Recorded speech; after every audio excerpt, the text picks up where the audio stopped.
आप सबका बहुत-बहुत स्वागत है जो ये सत्संग देख रहे हैं। आज के सत्संग में आपका बहुत-बहुत स्वागत है। और ये जो आज का विषय है सत्संग का, ये गुरु पूर्णिमा विशेष है क्योंकि 21 तारीख को अगले रविवार को गुरु पूर्णिमा है। और ऐसे आप में से बहुत लोग होंगे जो इस वीडियो को देखेंगे, क्योंकि आप अपने जीवन में गुरु को लाना चाहते हैं या फिर गुरु प्राप्ति के लिए प्रयास कर रहे हैं। तो ये वीडियो आपके लिए है। सच्चे और समर्थ गुरु के लिए अगर आप प्रयास कर रहे हैं तो ये वीडियो आपके लिए है। सच्चे गुरु की कैसे पहचान हो, समर्थ गुरु की कैसे पहचान हो, ये शिष्य नहीं जानता। शिष्य को नहीं मालूम कि कौन सा गुरु सच्चा है, कौन समर्थ्य है, समर्थ्य क्या होती है, सद्गुरु किसे कहते हैं। ये जनरली शुरुआत में जब तक हमारे जीवन में प्रकाश नहीं होता, तब तक हमें गुरु, सद्गुरु और समर्थ सद्गुरुदेव में अंतर पता नहीं चलता है। तो जो भी व्यक्ति अपने इष्ट के प्रति, अपने देव के प्रति, अपने आराध्या के प्रति सच्चा होता है और वो अपने आराध्या से प्रार्थना करता है कि मुझे जीवन में मुझे गुरु प्राप्त हो, तो इष्ट जरूर गुरु प्राप्ति का माध्यम बनते हैं और स्वयं इष्ट ही गुरु बनकर आते हैं। शुरुआती कई वर्षों तक साधक को भी नहीं मालूम चलता है कि गुरु कौन है, गुरु क्या करता है।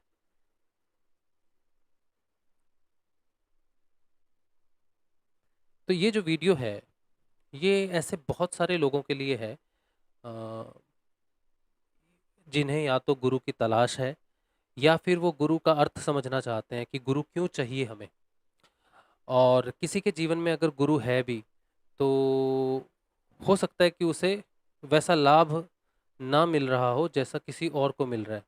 तो क्या कमी है शिष्य में, क्या कमी है गुरु में, क्या कमी है, गुरु क्या समर्थ नहीं है। ऐसे बहुत सारे प्रश्न हैं। ये बड़ा उलझा हुआ जीवन का पड़ाव है, जिसमें कुछ भी समझ में नहीं आता। और ऐसे बहुत सारे लोग हैं जो ऐसे गुरुओं के पीछे चले जाते हैं जो सच्चे नहीं होते और उनका पूरा जीवन जो है वो नष्ट हो जाता है। लेकिन अगर आप सच्चे हो, जिन लोगों का जीवन नष्ट होता है वो कहीं ना कहीं उनके अंदर सच्चे गुरु की कभी भी अभिलाषा नहीं होती। वो लोग चमत्कार के पीछे भागते हैं।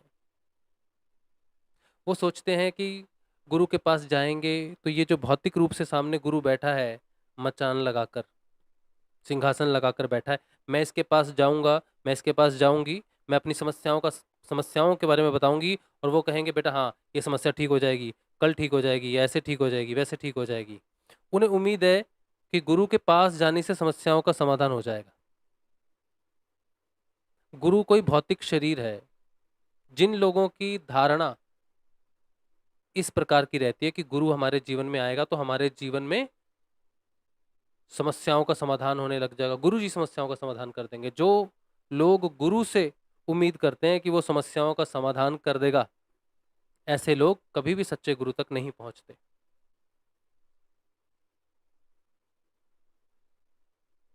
सच्चे गुरु तक कौन पहुंचता है? चाहे जितने भी गुरु घंटाल हों, चाहे कितने भी नकली गुरु हों आपके आसपास, टीवी पर, इंटरनेट पर, कहीं भी, फिर भी आप सिर्फ सच्चे गुरु तक ही पहुंचोगे अगर आपके अंदर गुरु प्राप्ति की जो इच्छा है वो मुक्ति के लिए है। बस इतना सा फर्क है। जो गुरु को खोजता है स्वयं को खोजने के लिए, उसे सच्चा गुरु जरूर प्राप्त होता है। कर्म प्रारब्ध बाधा जरूर बन सकते हैं, देर जरूर लग सकती है, लेकिन जो स्वयं को खोजना चाहता है, ईश्वर देखता है, वो सबको देखता है। कौन किस कारण से किसे ढूंढ रहा है और किस श्रद्धा और किस भाव से ढूंढ रहा है। शिष्य चाहे कितना भी समर्थ क्यों ना हो, कितना भी इंटेलिजेंट, पढ़ा लिखा, या कितना ही वेदों का, शास्त्रों का ज्ञान हो, गुरु गीता पढ़ी हो, सब जगह से गुरु का ज्ञान धारण किया हो, चाहे वो कितना भी पराक्रमी क्यों ना हो, शास्त्रों में, ज्ञान में, लेकिन शिष्य गुरु को नहीं ढूंढ सकता। आपको पता चले वो फलाना गुरु है, वहां जाएंगे, वहां मिल जाएगा, ऐसे हो जाएगा, वैसे हो जाएगा। आप गए, आपको मिल गया ना, नहीं मिलते। गुरु सामने खड़ा है, समर्थ है, किसी ने बता दिया कि देखो ये गुरु जी हैं, यहाँ आत्म जागृति की बात करते हैं। जैसे मैं आज आपको बताऊंगा ना गुरुदेव के बारे में, मैं आपको बताऊंगा गुरुदेव के बारे में, और सिम्टम्स भी बताऊंगा। सच्चा गुरु कैसे समझेंगे कि सच्चा गुरु है? अभी तक मैंने जो बात कही है उससे आपको काफी हद तक अंदाजा तो हो गया होगा कि गुरु हमें कब मिलता है। जब हमारे अंदर मुक्ति की इच्छा होती है, संसार में सफलता, बिजनेस में सफलता पाओ, नौकरी में सफलता पाओ, इसमें सफलता पाओ, उसके लिए गुरु का कोई उद्देश्य नहीं है, उसके लिए गुरु नहीं है। हाँ, सच्चा गुरु जब आता है, मुक्ति की इच्छा का जो साधक जो मुक्ति की इच्छा रखता है, गुरु का पहला कर्तव्य है आत्म जागृति, दूसरा नहीं है उसका कोई। आपके घर में कितनी प्रॉब्लम है, क्या नहीं है, वो मुख्य लक्ष्य लेके आता है आत्म जागृति का, क्योंकि वो जानता है कि आत्म जागृति से ही सारी समस्याओं का समाधान होगा। आध्यात्मिक उन्नति के साथ साथ भौतिक उन्नति स्वयं होने लग जाती है। ये सच्चा गुरु जानता है, समर्थ गुरु जानता है। तो उसका लक्ष्य होगा आपको जगाना, आपके अंदर प्रकाश करना, ताकि आप अपनी समस्याओं का स्वयं समाधान कर सके, ना कि बाहर गुरु पर आश्रित रहे। गुरु कभी अपने पर आश्रित नहीं करता, गुरु कभी कोई चढ़ावा नहीं लेता। गुरु दक्षिणा की जो परंपरा होती थी, वो पहले ये होती थी कि गुरु सिर्फ दीक्षा दे रहा है और उसका खाना पीना, कोई चावल देता था, कोई दाल देता था, इस तरह से गुरु दक्षिणा होता था। आजकल जिसे हम स्कूलों में जैसे जाते हैं ना, अध्यापक हैं, प्रिंसिपल हैं, टीचर हैं, जब गुरु पूर्णिमा आएगी तो स्कूल के बच्चे अपने अपने फेवरेट टीचर्स के लिए बनाएंगे गुरुर् ब्रह्मा गुरुर् विष्णु गुरुर्देवो महेश्वरा गुरु साक्षात परब्रह्म तस्मै श्री गुरुवे नमः।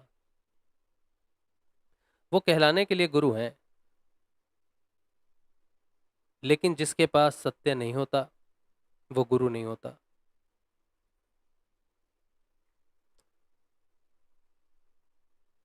गुरु आपके अंदर अध्यापक को जगाता है। अगर आपका स्कूल का टीचर भी है ना कोई, अगर वो सच्चा है तो उसकी पहचान कैसे होगी मालूम है? वो कभी नहीं कहेगा आपको कि बेटा मैं तुम्हें कुछ सिखा रहा हूँ, वो कहेगा कि बेटा मैं तुमसे कुछ सीख रहा हूँ, क्योंकि गुरु हमारे अंदर है। चाहे वो मैथमेटिक्स का टीचर है, चाहे हिंदी का है, चाहे इतिहास का है, चाहे फिजिक्स का है, बायोलॉजी का है, केमिस्ट्री का है, आपको कोई म्यूजिक सिखा रहा है, कोई सारेगामा सिखा रहा है, कोई गीत संगीत कुछ भी सिखा रहा है, कहीं भी कोई भी टीचर है इस संसार में, वो गुरु की उपाधि पर तब बैठेगा जब वो आपको ये कहेगा कि बेटा जिसकी तलाश में तुम हो ना, वो तुम्हारे अंदर है, तुम्हें सिखाने वाला तुम्हारे अंदर है, मैं तुम्हें तुम्हारे अंदर तक लेके जाऊंगा। जो तुम्हारे अंदर तुम्हें प्रवेश करवाने की बात करेगा वो सच्चा होगा, और वो जानता होगा कि अंदर प्रवेश करने का द्वार कौन सा है। वो द्वार भी जानता होगा, द्वार पे विराजमान भी होगा, और अंदर के साम्राज्य में उसका स्वरूप गुरु का होगा, प्रकाश का होगा, और वो तुम्हें प्रकाश में रूपांतरित करके तुम्हें स्वयं गुरु में रूपांतरित करेगा। गुरु शिष्य को स्वयं में रूपांतरित करता है, बाहर से उसकी समस्याओं का समाधान नहीं करता। गुरु की जानकारी न किसी स्कूल में, विद्यालय, महाविद्यालय, विश्वविद्यालय कहीं भी नहीं मिलती। जो जानकारी मैं आपको दे रहा हूँ, ये जानकारी बहुत दुर्लभ है, अति दुर्लभ है। ये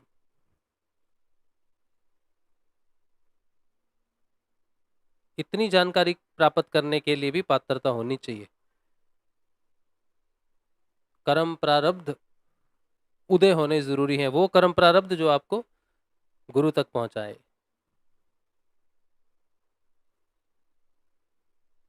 मेरी बातें जहां यहां से दूसरे कोने में बैठा है कोई मनुष्य, धरती के दूसरे कोने में बैठा है, वहां तक मेरी बात पहुंच जाएगी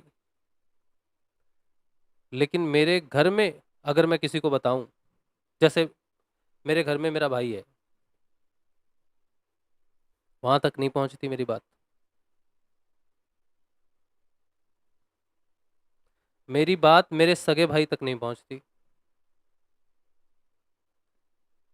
अपने सगे संबंधियों से सभी प्रेम करते हैं, सभी चाहते हैं कि उनका भी भला हो, उनको भी अध्यात्म का मार्ग मिले, अंदर प्रकाश हो, सभी तो ये चाहते हैं। लेकिन हमारे चाहने से अध्यात्म नहीं चलता। ये प्रकाश उसे ही मिलता है जो पात्र है। इसीलिए मैंने कहा कि जो जानकारी आपको मैं यहाँ तक दे चुका हूँ, यहाँ तक की जानकारी भी अगर आप नहीं हो तो आपकी पात्रता है। लेकिन इसके बाद आप अगर गुरु, फिर भी आपको गुरु प्राप्ति, सच्चा गुरु प्राप्ति नहीं होती, और बाहर के कर्म कांडों में, अज्ञानता में आप स्वयं को रखते हो, ये जानकर कि आप बड़े विद्वान हो, बड़े बुद्धिमान हो, बड़ी पुस्तकें पढ़ी हैं आपने, आप जानते हो, तो वो कर्म अभी उदय नहीं हुआ जिससे गुरु की प्राप्ति होती है। और वो कर्म है ईश्वर की प्रसन्नता। जिस कर्म से ईश्वर की प्रसन्नता होती है वो है नाम जप, इष्ट के प्रति सच्चा होना। इष्ट प्रसन्न होता है, भगवान प्रसन्न होते हैं, देव प्रसन्न होते हैं, तब वो कर्म उदय होता है जिससे गुरु की प्राप्ति होती है। और जब गुरु प्रसन्न हो जाता है तब आत्मा प्राप्ति होती है, आत्म जागृति होती है। जो गुरु आत्म जागृति की बात ना करे, जो धर्म आत्म जागृति की बात ना करे, उसे धर्म कहलाने का अधिकार नहीं है।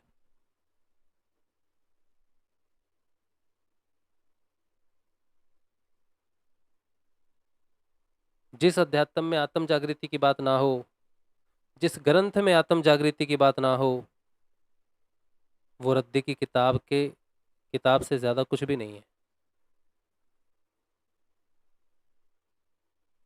जिस जीवन में सत्य का प्रकाश ना हो,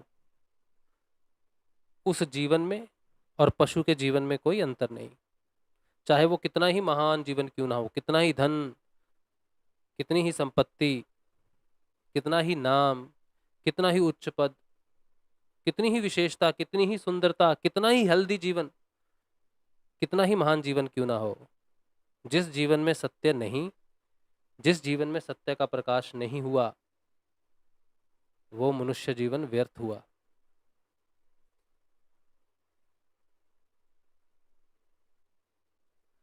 आज का जो सत्संग है, ये जो बात मैंने अभी तक की है,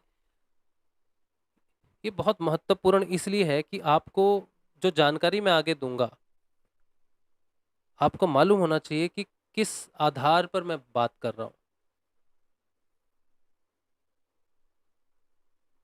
अगर मेरी बात आपके हृदय तक पहुंच रही है तो वो इसलिए कि वहां सत्य है। मेरी बात आपके हृदय तक सिर्फ सत्य पहुंचा सकता है। तो आज सत्संग जो है उसको आगे बढ़ाएंगे। तो आज का जो ये सत्संग है, ये गुरु पूर्णिमा पर विशेष है। और 21 तारीख तक मेरी कोशिश रहेगी कि अ, साधना में जो बहुत ही मुख्य पड़ाव हैं, जैसे कोई साधक नया आता है, सबसे पहले तो आज गुरु की जानकारी, सच्चे गुरु की जानकारी, और गुरु की शरण में कैसे आ सकते हैं आप, और बहुत सारी जानकारी, दीक्षा तक की सारी जानकारी, और गुरुदेव की जानकारी कि वो गुरुदेव समर्थ कैसे हैं, सच्चे कैसे हैं, प्रणाम के उसका प्रमाण क्या है, वो सब लेके आज आपको, अगर आपने ये पूरा वीडियो देखा तो आपको आज गुरु की प्राप्ति इस वीडियो के माध्यम से ईश्वर की इच्छा से हो जाएगी। इसीलिए थोड़ा सब्र करना। मैं बोलते बोलते थोड़ा सा ये है कि बहुत विस्तृत हो जाता है, बहुत विस्तार चला जाता है, तो एक एक घंटा 10 मिनट के आसपास जाके काम होता है पूरा, ये मेरा आइडिया है। तो आप देखना ज़रूर पूरा। और उसके बाद आज 14 तारीख है ना, तो 21 तारीख गुरु पूर्णिमा है। तो ये जो 7 दिनों के बीच में मैं आपको गुरु के आने के बाद क्या क्या परिवर्तन आते हैं, जैसे नाम जप के बाद क्या परिवर्तन है, ठीक है, और कैसे हम अंतर्मुखी बाहरमुखी से अंतर्मुखी होते हैं, कैसे होते हैं, और योग में जब प्रवेश करते हैं तो किन चीज़ों से योग में परिवर्तन आता है, योग होता है, योग क्या है, बहुत सारी चीज़ें हैं जो आपको पता चलेंगी। तो ये आपके जीवन को परिवर्तित करने वाला सप्ताह रहेगा। ये 7 दिन, इन 7 दिनों में जितना भी सत्संग होता है शाम को, आप ज़रूर देखना, ठीक है? इन 7 दिनों में जीवन के जीवन को बदलने की शक्ति है, ठीक है? चलो शुरू करते हैं। चलिए, तो मेरा नाम राज शिव है और मैं एक सिद्ध योग साधक हूँ और पिछले 10 वर्षों से जो है, मैं सिद्ध योग की साधना में हूँ। जो साधना के विषय में आज मैं आपको बताऊँगा, जिन गुरु के विषय में आज मैं बताऊँगा, मैं पिछले 10 वर्षों से जो गुरुदेव की साधना कर रहा हूँ और जो कुछ भी मुझ में परिवर्तन आया, वो गुरुदेव की कृपा से आया। मैंने जो कुछ भी गुरु के बारे में कहा, सत्य के बारे में कहा, सामर्थ्य के बारे में कहा, इसकी जानकारी मुझे पहले नहीं थी, बाद में प्राप्त हुई, वो भी बहुत बाद में प्राप्त हुई। तो आज जो मैं काम कर रहा हूँ, आज जो मैं इसमें ऐसा नहीं है कि मेरे पास ज्ञान है या मैं अपनी जानकारी से कर रहा हूँ। ये एक साक्षात्कार है, जिस साक्षात्कार को करवाने वाला और उस साक्षात्कार को वैखरी वाणी में आप तक पहुंचाने वाला गुरु है। किसी को अगर साक्षात्कार हो भी जाए, ज्ञान हो भी जाए, तो बोल नहीं पाएगा बेचारा, क्योंकि ज्ञान शब्द रूप में नहीं होता कभी भी। ज्ञान होता है, ज्ञान मूल रूप से होता है, फिर ज्ञान से अर्थ प्रकट होता है, फिर अर्थ से शब्द प्रकट होते हैं, ठीक है? तो गुरु कृपा के बिना मूल जो है वो फल स्वरूप शब्द में नहीं आ सकता। तो गुरु कृपा से ही ये काम होता है और आप तक जो भी पहुंच रहा है वो गुरु कृपा से पहुंचता है। हो सकता है कि आपके पहले गुरु बनाए हो लेकिन आपको कोई परिवर्तन ना नजर आ रहा हो, फिर भी टिके रहना, ठीक है? चलो, तो मैंने आपको बता दिया, मेरा नाम राजशिव है। पिछले 10 वर्षों से मैं सिद्ध योग की साधना कर रहा हूँ और पिछले 5 वर्षों से जो है वो आत्म जागृति के विषय पर और आत्म जागृति के बाद जीवन में जो परिवर्तन आते हैं उनके आधार पर जो है वो मैं सत्संग करता हूँ, ठीक है? चलो, तो सच्चे और समर्थ गुरु की पहचान पहले तो जानना चाहिए कि गुरु, सदगुरु, समर्थ सदगुरु कौन है? गुरु वो जो आपको ज्ञान दे, किसी भी प्रकार से ज्ञान दे। जैसे स्कूल के जो मास्टर हैं उनको भी आप गुरु की संज्ञा दे सकते हो, उनको भी आप गुरु की संज्ञा दे सकते हो, लेकिन वो गुरु हैं, ठीक है? उनको सम्मान दिया जाता है गुरु। वैसे तो गुरु का अर्थ क्या होता है? जो अंधकार से प्रकाश की तरफ लेके जाए। तो वो जो हमें विद्या देते हैं, वैसे तो वो अविद्या है। स्कूल में जाने से, स्कूल में जान जैसे जैसे आप बचपन से बड़े होंगे ना, धीरे धीरे 18 साल, 19 साल, 18 साल के बाद लगभग आप अपने आप को खो देंगे। 18 साल तक आप के पास आप हो, उसके बाद आप खो जाओगे। जो शिक्षा आप ग्रहण करोगे, जो सोसाइटी के बारे में नॉलेज आप ग्रहण करोगे, वो आपको लोप कर देगी, लुप्त कर देगी, आप खो जाओगे सदैव के लिए। फिर आप 100 साल जियो, 200 साल जियो, फिर आप लुप्त हो, फिर आप नहीं हो। आपका जीवन, जो जीने वाला जीवन जो है वो 16, 17, 18 तक ही है। एक एग्जाम्पल मैं बताता हूँ आपको। ये मैं इसलिए बता रहा हूँ कि आपको मालूम होना चाहिए कि गुरु शब्द बहुत रिस्पॉन्सिबल होता है। हालांकि जब हम किसी से कुछ सीखते हैं, स्कूल में जाते हैं, तो उनको बड़ा अच्छा लगता है शिक्षकों को, आज गुरु पूर्णिमा के दिन मुझे मुझे प्रणाम कर रहा है, मुझे ये कर रहा है, ये सब बहुत अच्छा लगता है।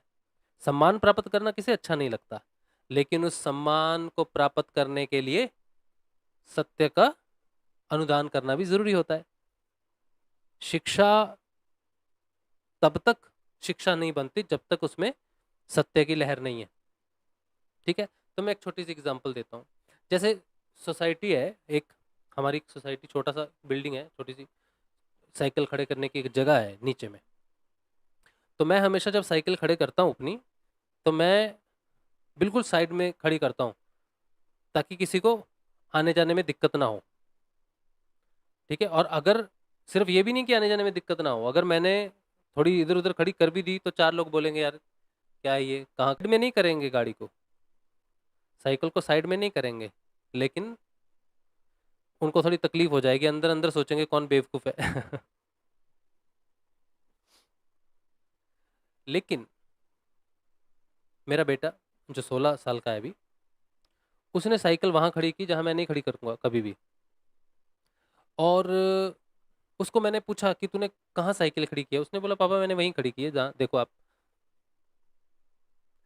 तो मुझे लगा कि इसने ये सोचा नहीं कि साइकिल खड़ी करने की एक जगह है, सोसाइटी है, लोग तुझे बेवकूफ कहेंगे या कुछ भी कहेंगे।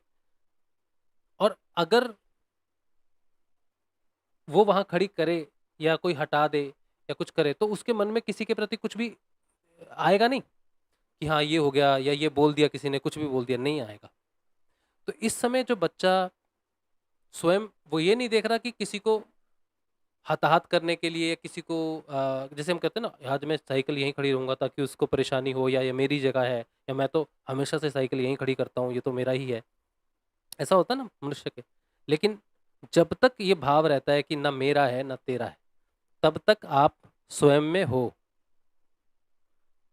इसके बाद जब उनको धीरे धीरे समझ में आने लग जाएगी, सोसाइटी खुद बताएगी देखो बेटा ये तुम्हारी जगह नहीं है, देखो बेटा तुम यहाँ नहीं कर सकते, देखो बेटा तुम वो नहीं कर सकते। तो उसका जो स्वतंत्रता है ना, हर किसी की, हर बच्चे की स्वतंत्रता खत्म होनी शुरू हो जाती है।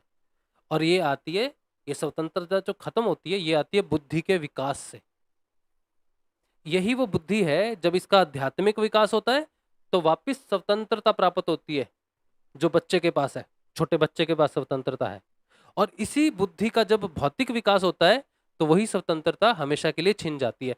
तो इस बुद्धि का विकास करता है हमारा एजुकेशन सिस्टम, हमारे वो टीचर्स जिन्हें हम गुरु मानते हैं कि हमें प्रकाश में लेके जाएंगे, लेकिन उनको खुद भी मालूम नहीं है क्योंकि वो भी इसी तरह से आगे बढ़े हैं।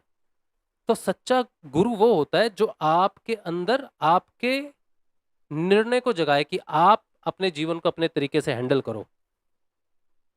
आप स्वयं सोचने समझने के लिए, बहुत सारी ऐसी पॉलिसीज होती हैं, बहुत सारी ऐसी संस्कृतियां होती हैं जिसका निर्माण करते हैं लोग मिलके, लेकिन कौन सी संस्कृति है जो हमेशा रहती है? हर बार नई संस्कृति आ जाती है। आज लोग फटी हुई पैंट पहनते हैं, कभी पैंट फट जाती थी जरा सी नीचे से, थोड़ी पैर के पास से भी फट जाती थी तो बोले पैंट फट गई।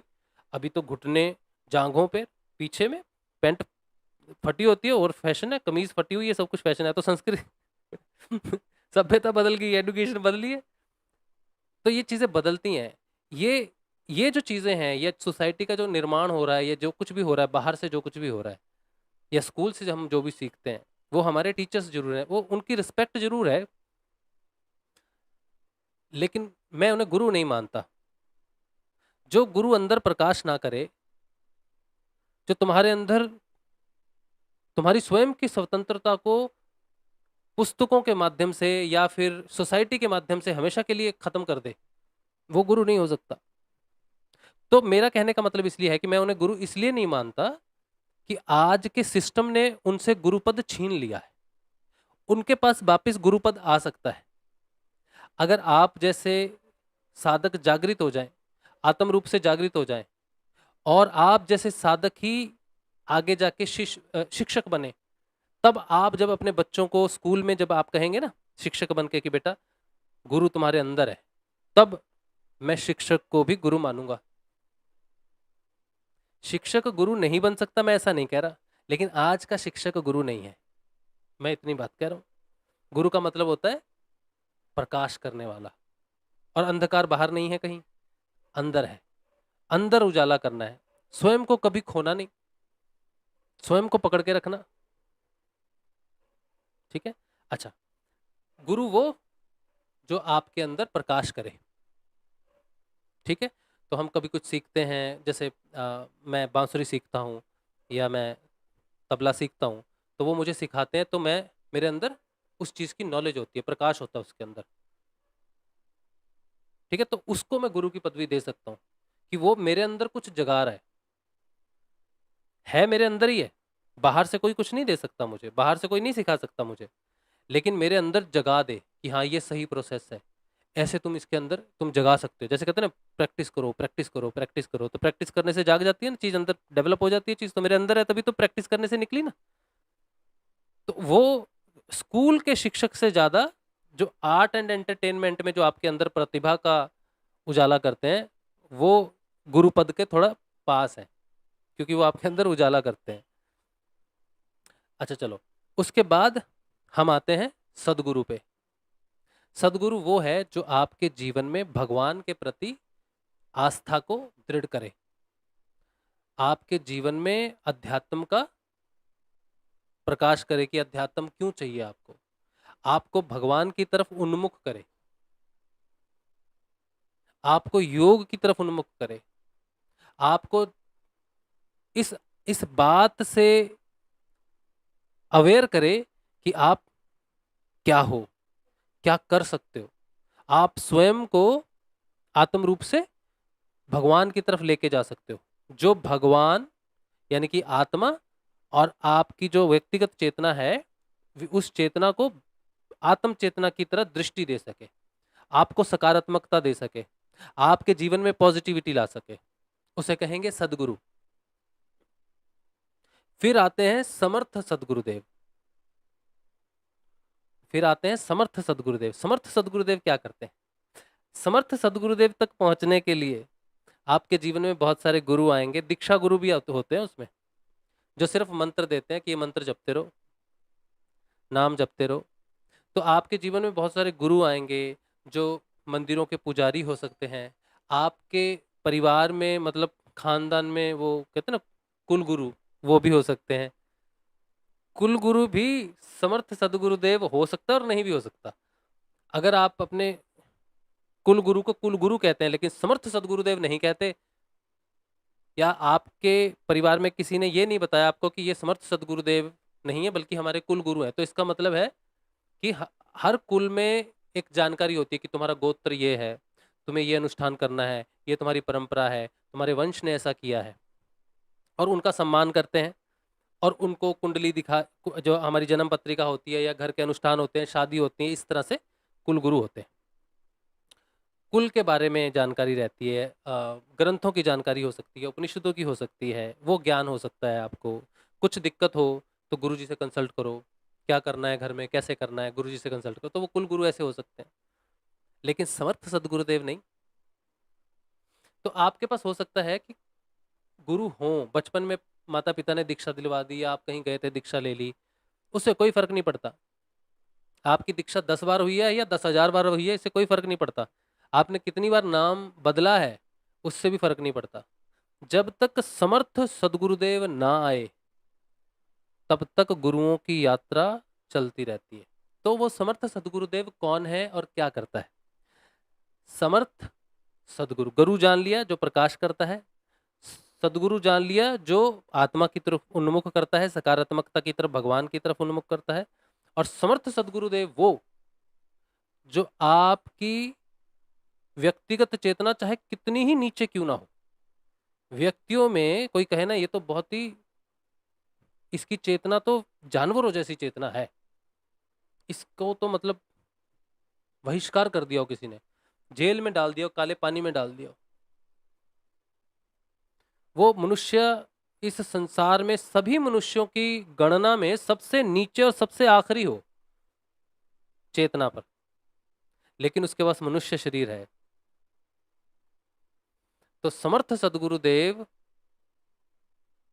उसके ऊपर अनुग्रह करते हैं, और उन्हें अगर नाम जप देते हैं और उन्हें अपना आशीर्वाद देते हैं तो वो व्यक्ति आत्म रूप से चेतन हो सकता है, उत्तम जीवन हो सकता है मनुष्य में। जो गुरु किसी भी मनुष्य की इस संसार में, चाहे वो उसका स्तर कुछ भी हो, उसकी आत्मा को चेतन कर सके, उसे कहते हैं समर्थ सदगुरुदेव। जो आपकी आत्मा को जागृत कर दे वो है गुरुर ब्रह्मा गुरुर विष्णु गुरुर्देवो महेश्वरा, गुरु साक्षात पर ब्रह्म परम ब्रह्म तस्मै श्री गुरुवे नमः। समर्थ सदगुरुदेव के लिए है। जान लिया कितने गुरु हैं? आपकी यात्रा समर्थ सदगुरुदेव तक की है, क्योंकि उसके बिना कोई भी आपकी आत्मा को नहीं जगा सकता। और एकमात्र ये मनुष्य जीवन ही है जिसमें आत्मा जागृत हो सकती है। इसीलिए मनुष्य को सारे प्राणियों में उच्च प्राणी माना जाता है। मांडुक्य उपनिषद में एक जगह पे लिखा है, 7 लोक हैं और 7 लोकों में 7 लोक हैं। इस मनुष्य शरीर में जब ये नचिकेता जाते ना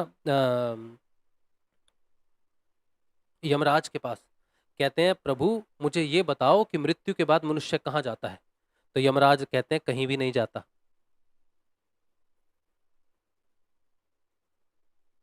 कहीं भी नहीं जाता, यहीं रहता है।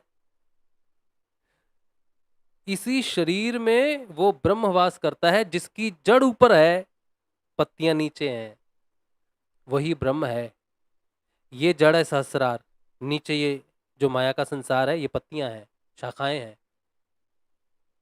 और 7 लोक हैं, 7 शरीर हैं, अन्नमय कोश, प्राणमय कोश, मनोमय कोश, विज्ञानमय कोश, आनंदमय कोश, चित्तमय कोश और सत्यमय कोश।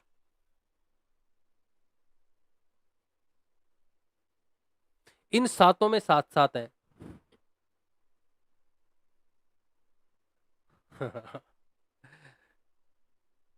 इसी शरीर में ब्रह्म जागृति का रास्ता है, जो सिर्फ ब्रह्म जानता है, परम ब्रह्म जानता है। वो परम ब्रह्म स्वयं नीचे उतरता है इसी शरीर में, इसी शरीर को धारण करता है और इस शरीर की पूरी संरचना उसे मालूम है, और वही आपको अंदर लेके जाता है दशम द्वार से। और दशम द्वार से अंदर जाते हो जिसे बोलते हैं गुरु द्वार, आज्ञा द्वार, आज्ञा चक्र। लोग आज्ञा चक्र के लिए आज मेरे बड़े भाई ने मुझे एक फोटो भेजी, वो मुझे बोलता है तुम ये करो वो करो, गुरु को छोड़ने के लिए बोलता है। छोड़ने के लिए तो नहीं बोलता, लेकिन गुरु पर विश्वास नहीं करता। उसे मेरा परिवर्तन भी दिखता नहीं, इतना अंधा है। सारी दुनिया को दिखता है लेकिन उसे नहीं दिखता। तो उसने मुझे एक तस्वीर भेजी अपनी, बोला आज्ञा चक्र पर तू ऐसे ध्यान किया कर। तो मैंने उसे कहा भाई आज्ञा चक्र किस लिए है? आज्ञा चक्र पर कोई विधि है ही नहीं।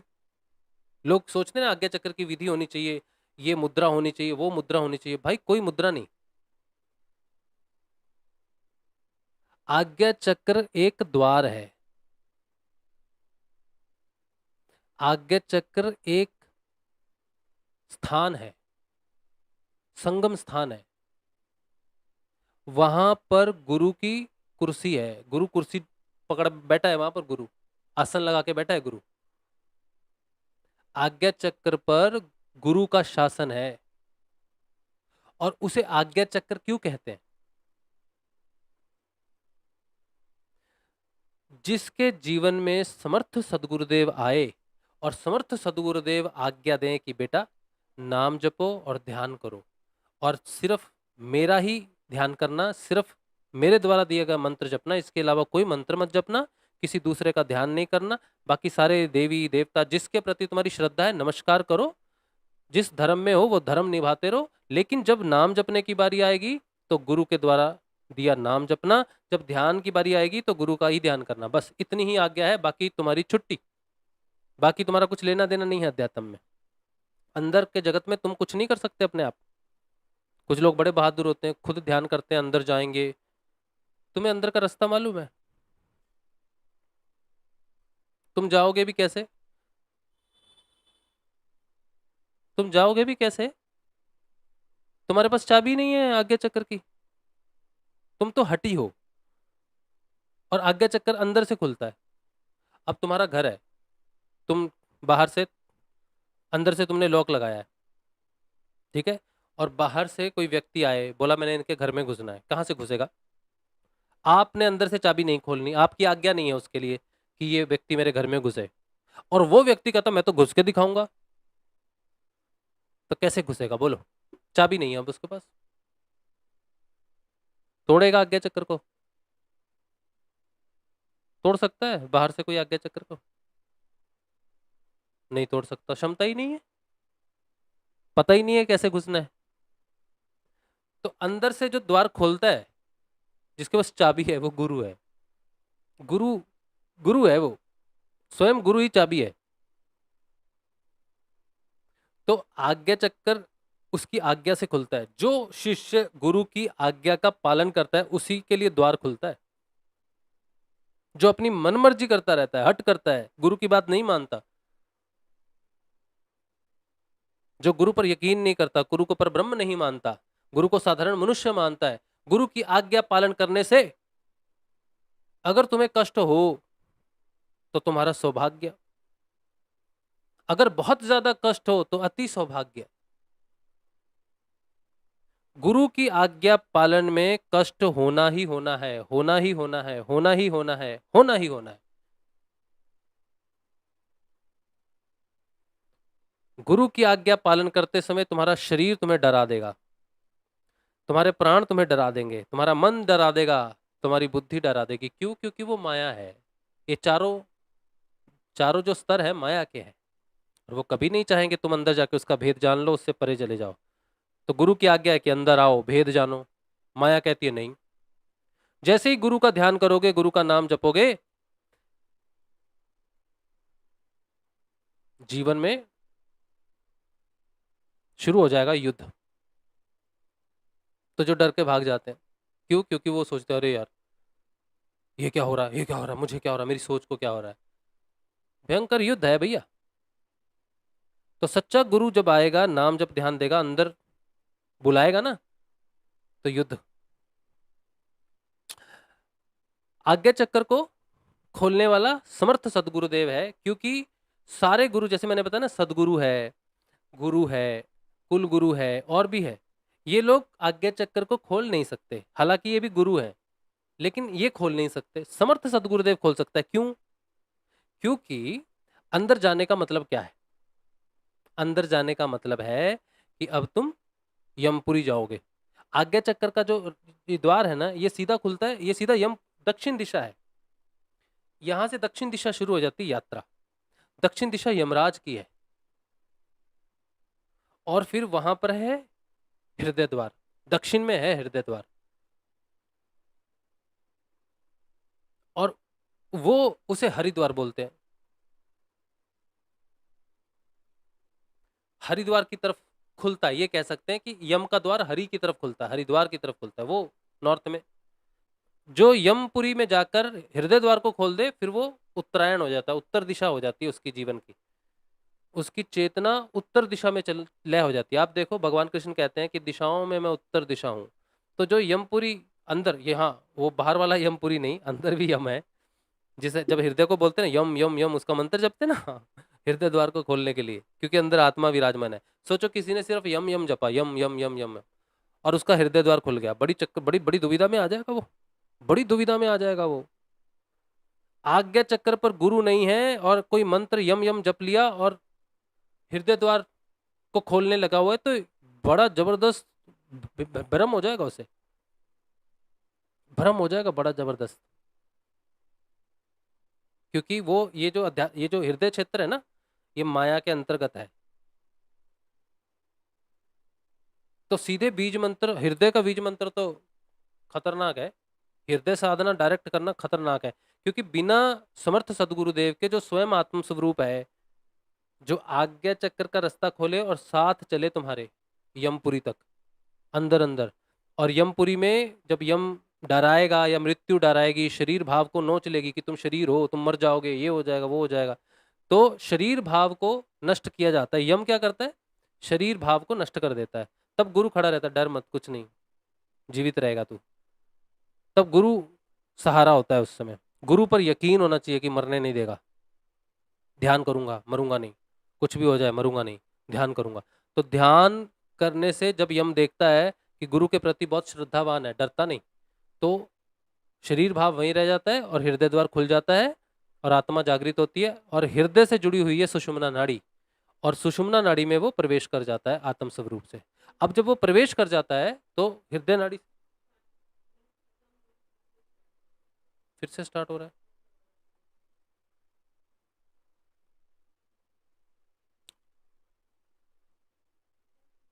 हाँ, अच्छा, कोई डिस्कनेक्शन हो रहा है, लेकिन कुछ नहीं कर सकते उसमें अभी ऐसे ही चलेगा, मेरे हाथ में कुछ भी नहीं है। तो आप अम, कैसे देखोगे? मुझे नहीं मालूम, लेकिन हाँ रिकॉर्ड तो पूरा होगा ये। ठीक है, तो थोड़ा पीछे से देखो आप, थोड़ा 5-3 मिनट पीछे पीछे चले जाओ, तो पीछे से देखो। हाँ। हम्म, अच्छा, तो मैं क्या बोल रहा था, और उन्होंने कहा बेटा ये नाम जपो और मेरा ध्यान करो। जिस दिन तुम पहली बार उनका ध्यान करोगे वो आज्ञा चक्र पर विराजमान हो जाएंगे, आज्ञा चक्र द्वार खोल देंगे। लेकिन द्वार खोल देने का मतलब ये नहीं कि तुम अंदर प्रवेश कर जाओगे। द्वार आपका पहले दिन ही खुल जाएगा। आज्ञा चक्र का खुलना और आज्ञा द्वार का खुलना, आज्ञा चक्र का जागृत होना, ये दो अलग चीजें हैं, समझना। ठीक है, आज्ञा चक्र का खुलना और आज्ञा चक्र का जागृत होना ये दो अलग चीजें हैं। आज्ञा चक्र का खुलने का मतलब है गुरु तुम्हारे जीवन में आ गया, उसने द्वार खोल दिया है। अब तुम्हारी बाहरमुखी चेतना कितने वर्षों में अंतर्मुखी होगी, जितने वर्षों में भी होगी, जब भी होगी तुम अंदर चले जाओगे। उसके लिए अलग से गुरु नहीं बनाना पड़ेगा, नहीं तो क्रिया योग में रहना पड़ता है बहुत वर्षों तक। क्रिया योग में जब व्यक्ति साधक अपने आप को साबित कर देता है पात्रता, तब गुरु आगे की दीक्षा देता है, ध्यान की दीक्षा बाद में देते हैं। लेकिन जिस गुरु की शरण में मैं हूं, उन्होंने नाम दीक्षा जिसमें क्रिया योग आता है और ध्यान दीक्षा जिसमें ध्यान आता है, एक साथ ही दी। गुरुदेव ने कहा ये पूर्ण दीक्षा है, मेरी बात बहुत ध्यान से सुनना आप, ये पूर्ण दीक्षा है, अंतिम दीक्षा है। इसमें क्रिया योग और ध्यान योग दोनों शामिल है।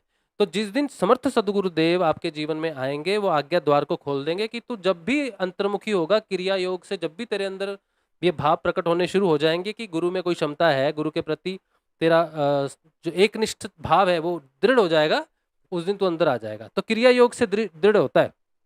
क्रिया योग का मतलब है हम में क्रियात्मक बदलाव आना शुरू हो जाता है। इसके बारे में अगले सत्संग में बात करेंगे, आज गुरु पे कॉन्सेंट्रेट करेंगे।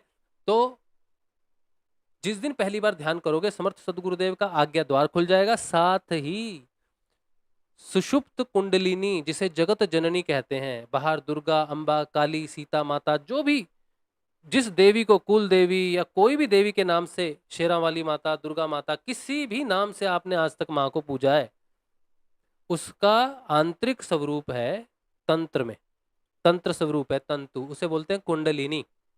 वो जगत जननी है, उसी के सारे स्वरूप हैं।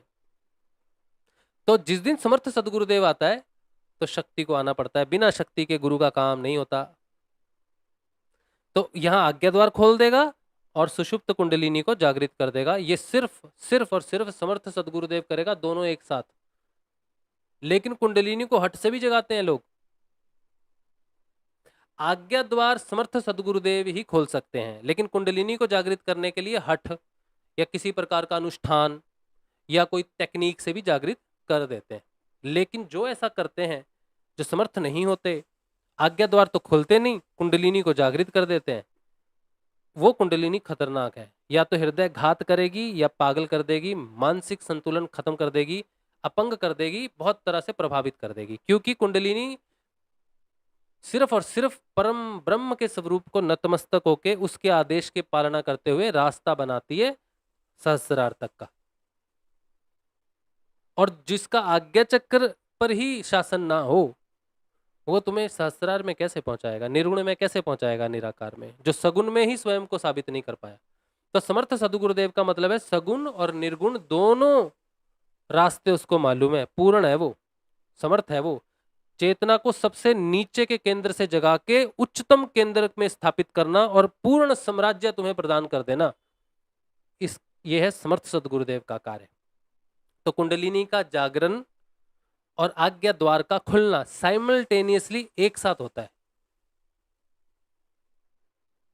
ठीक है, अब कुंडलिनी की क्रियाएं शुरू हो जाती हैं। साधक ध्यान करता है, कुंडलिनी की क्रिया होती है, जिससे उसके रोग जो होते हैं, जो क्रियाओं से ठीक हो सकते हैं, वो हो जाते हैं।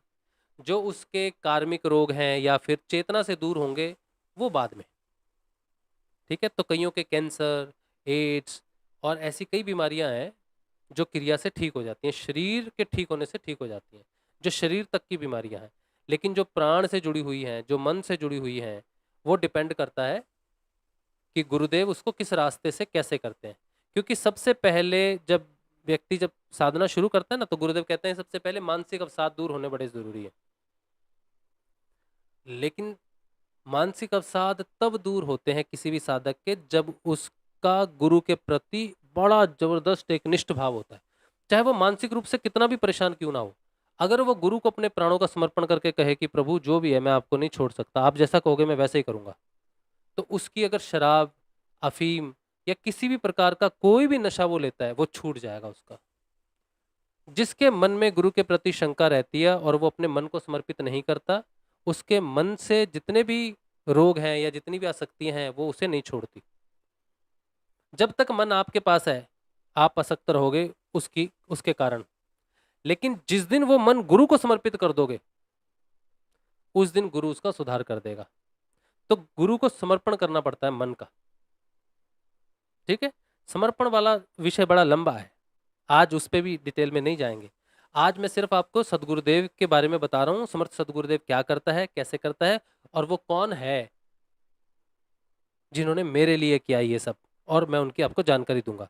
तो समर्थ सदगुरुदेव आएंगे, आपको दीक्षा देंगे, और उनकी दीक्षा कैसे होती है, आप दीक्षा कैसे ले सकते हो समर्थ सदगुरुदेव जी की। समर्थ और सच्चा गुरु जो आत्मा जगा सके, सत्य, सनातन, शाश्वत, शिव, कृष्ण, आत्मा एक ही है, गुरु एक ही है। ठीक है, अब मैंने आपको बता दी यात्रा भी कि समर्थ गुरु बाहरमुखी चेतना को अंतर्मुखी करते हैं, अंतर्मुखी चेतना को आत्म रूप से जागृत करते हैं। अंतर्मुखी चेतना और जागृत चेतना दोनों अलग है। अंतर्मुखी चेतना सकारात्मक और भगवान की तरफ उन्मुख चेतना है, और जागृत चेतना आत्म चेतना है। ठीक है, इस संसार में घटने वाली सबसे बड़ा चमत्कार और सबसे बड़ी घटना आत्म जागृति है। लोग सोचते हैं अध्यात्म में कोई चमत्कार होता है, तो सबसे बड़ा चमत्कार है आत्म जागृति, इससे बड़ा चमत्कार कुछ भी नहीं है। ठीक है, अच्छा, अब आपको मैं बताऊंगा कि मेरे समर्थ सदगुरुदेव का नाम बताऊंगा, कैसे उनकी दीक्षा प्राप्त कर सकते हैं और कैसे उनकी साधना आरंभ कर सकते हैं, इसके बारे में मैं आपको बता रहा हूं। मेरे गुरुदेव के बारे में थोड़ी जानकारी कि वो समर्थ सदगुरुदेव कैसे हुए, थोड़ी सी उनकी जानकारी भी है। सबसे पहले ये सारी जानकारी आपको व्हाट्सएप में भी मिल जाएगी। आप मैं जो बोलूंगा ना अभी वो आपको व्हाट्सएप में भी भेज दूंगा। आप मुझे पहले मैं नंबर दे के रखता हूँ, जो मैं बोलूंगा वह मैं आपको भेजना है ना, 8777211139। मेरा नाम राज शिव है। आप इस पे मुझे व्हाट्सएप करेंगे कि राजशिव भाई जो भी गुरुदेव की जानकारी आपने दी वो जानकारी मुझे व्हाट्सएप पे दे दीजिए। बस इतना ही लिखना है, मैं सारी जानकारी आपको दे दूंगा। अपना नाम लिख देना, शहर का नाम लिख देना, ताकि मुझे पता चल जाए कि कहाँ से लोग जुड़ते हैं। अच्छा, गुरुदेव भगवान का नाम है समर्थ सदगुरुदेव श्री रामलाल जी सियाग। गुरुदेव का जन्म बीकानेर में हुआ। गुरुदेव का जन्म 24 नवंबर 1926 को हुआ। गुरुदेव के बारे में जो जानकारी है ना वो बड़ी विस्तृत है, लेकिन उस विस्तार में नहीं जाएंगे कि गुरुदेव का दिव्य जीवन कैसा है। गुरुदेव के जीवन के ऊपर में हम सत्संग करेंगे पूरा। ठीक है, आज सिर्फ उनकी जानकारी, मुख्य जानकारी। गुरुदेव जब 44 साल के हुए, 44 के, तो गुरुदेव को पहले से ही गुरुदेव को बचपन से ही थोड़ी सी अध्यात्म में, भगवान में कोई रुचि नहीं थी, अध्यात्म में रुचि नहीं थी, क्योंकि बहुत गरीब परिवार में, किसान परिवार में पैदा हुए। 3 वर्ष की आयु में पिताजी का देहांत हो गया। माँ ने कैसे पाला पोसा, अनाथ आश्रम में भी रहे। फिर एक रेलवे में उनको नौकरी मिली। तो 44 वर्ष में अचानक गुरुदेव को मृत्यु भय हो गया। अचानक मृत्यु भय, फोबिया बोलते उसको। कोई बीमारी नहीं थी, डॉक्टर ने कहा कोई बीमारी नहीं है आपको। तो पंडितों को दिखाया, उनके एक मित्र थे, हस्तरेखा जानते थे, तो उनको दिखाया, तो उन्होंने कहा आपको ना इस समय मार्केश की दशा है। तो गुरुदेव ने कहा क्या करें? तो उन्होंने कहा महामृत्युंजय का जाप कीजिए। तो गुरुदेव ने कहा नहीं, वो मेरे से नहीं होगा, उसको बड़ा कर्मकांड, बड़ा मुश्किल है। तो बोले गायत्री से भी ठीक हो सकते हो, गायत्री की साधना कर लो। तो गुरुदेव को बता दिया कि गायत्री की साधना कीजिए। तो गुरुदेव ने शरद नवरात्रि, यानी कि जो सर्दियों में जो नवरात्रि आती है, उसमें शुरू किया। गुरुदेव जी ने अलग पानी रखते थे, जमीन पर सोते थे, सुबह 4 घंटे एक ही आसन में बैठ के, जैसे ही उनको आराधना बताई गई उन्होंने कर ली। 1 जनवरी 1969, 1 जनवरी 1969 को गुरुदेव जी ने उस दिन 31 दिसंबर उनकी आराधना पूरी होगी। 1.25 लाख जप के बारे में बोला था। देखो, आप गायत्री का जप मत करना, 1.25 लाख करने मत बैठ जाना, गायत्री का अनुष्ठान मत करना, ठीक है? आपको जो मैं बता रहा हूँ वही करना। 1 जनवरी को 1969 को गुरुदेव का सुबह ध्यान खुल गया, क्योंकि अभी आदत पड़ गई थी ना, 3 महीने लगातार एक ही काम करते रहे, तो अगले दिन तो उठना नहीं है, साधना पूरी हो गई है, तो उनकी नींद खुल गई सुबह। तो सुबह नींद खुल गई तो बैठ गए, उठ के बैठ गए तो अचानक ध्यान लग गया उनका। गुरुदेव कहते हैं पहली बार मेरा ध्यान लगा, और ध्यान में उन्होंने देखा कि उनके अंदर पूरा प्रकाश हो गया। उनको अपने शरीर के अंदर कुछ भी दिखाई नहीं दे रहा था, सिर्फ प्रकाश ही प्रकाश दिखाई दे रहा था, और एक आवाज़ सुनाई देने लगी। तो आवाज़ पे उन्होंने कॉन्सेंट्रेट किया तो देखा नाभि से आ रही है आवाज़, और नाभि में कॉन्सेंट्रेट किया तो भंवरे की तरह आवाज़ आ रही थी तेज। तो कॉन्सेंट्रेट किया तो गायत्री मंत्र चल रहा था। तो गुरुदेव ने सोचा मैंने तो कंठ से मंत्र जपा है, ये नाभि में कैसे पहुंच गया? तो अचानक डिस्टर्बेंस हुई, पानी वानी आया होगा नल में, तो डिस्टर्बेंस हुई तो गुरुदेव का ध्यान टूट गया। फिर से ध्यान लगा रहे तो ध्यान लगा नहीं। फिर जाके वो पंडित जी को बताया जिन्होंने बताया था भाई ये साधना करो, तो उन्होंने कहा भाई आपको तो गायत्री की सिद्धि हो गई है। तो गुरुदेव ने कहा आप क्या करें? तो कई लोग आए उनके पास कि आप इसका प्रयोग करो, लोगों की समस्याओं का समाधान करो, लोग आपको पैसे देंगे। तो गुरुदेव ने कहा ना, सोना दूं और लोहा लूं, नहीं मैं नहीं करूंगा। तो गुरुदेव ने उसका दुरुपयोग नहीं किया। 14 वर्ष बीत गए, 14-15 वर्ष बीत गए। 1983 में उनको गुरु की प्राप्ति हुई। पहले गुरुदेव गुरु में ही विश्वास नहीं करते थे, लेकिन किसी ने कहा कि विवेकानंद जी को पढ़ा होगा गुरुदेव ने, तो वहां लिखा था कि गुरु के बिना आप अध्यात्म पथ पर नहीं बढ़ सकते, इसके आगे नहीं जा सकते आप। तो उनकी बात सुन के गुरु की तलाश में भटकते रहे, तो किसी प्रकार उन्हें हमारे दादा गुरुदेव बाबा श्री गंगाई नाथ जी की बारे में पता चला, वही जामसर में, बीकानेर में। तो गुरुदेव जब उनसे मिले तो दादा गुरुदेव ने गुरुदेव के सिर पर हाथ रख दिया। हमारे दादा गुरुदेव आई पंथी, शिव अवतारी, वो लीनियज हम आपको बाद में बताएंगे, ठीक है? तो गुरुदेव के पूरे शरीर में बिजली दौड़ गई, और गुरुदेव डर के भाग गए वहां से कि क्या कर दिया मुझे।